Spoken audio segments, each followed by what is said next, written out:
60s, 70s, 80s, whenever the woman is maybe a bit angry or has a very valid point to make, it's always, ooh, is it that time of the month? It's always been related to either periods or menopause. She's going through the change. You know what? I've just remembered. I was the executive producer of Men Behaving Badly.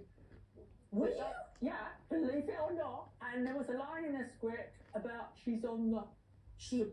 So the male writer put it in as a joke. Right? But there are, so this is what, you know, a lot of men think, but also remembering as well that the degrees of menopause, there's people like my mum-in-law who sailed through menopause. She always says, I hardly knew it was happening, and that's brilliant. But there are also women who take their own life as a result of the depression caused by menopause. Nobody would want me at work during menopause because I was like a creature from the Blue Lagoon. I mean, literally, I would just go like that and just be pouring with sweat. And sadly, that still continued to this day.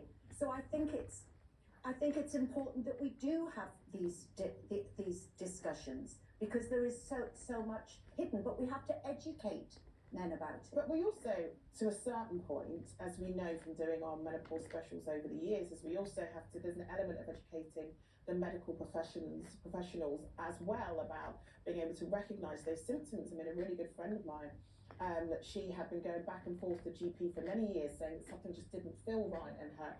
Felt like her body was just not responding the way it normally does, and she, you know, her brain was foggy, and she was getting really hot at night, and all of those stuff. And they put it down to changes in her mental health a lot of the time as a result of her age, because she was in her late 20s, early 30s. Well, it took to her late 30s for them to realise that she'd actually been going through early menopause. By the time they realised that she was going through the menopause, she'd finished the menopause, so therefore wasn't able to have children. Because by that point she was at the end. She's only in her late 30s and she'd love to have children. She tried to talk to doctors about it, but she just wasn't listened to.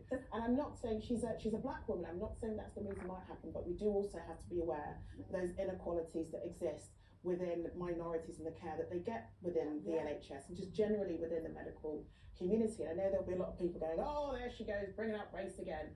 But it is the reality of course it is. We look at medical journals, for example, that I'm sure Dr. Ali will be able to agree, that we have those medical books that medical students up and down the country read. They're looking at symptoms and diseases purely on white skin. Yeah. Those diseases are never photographed on darker skin. If you have something and I have something, look very different on each one of our skins today. And yet, they're not taught those things. So lots of things are missed. And there are myths swirling around the NHS about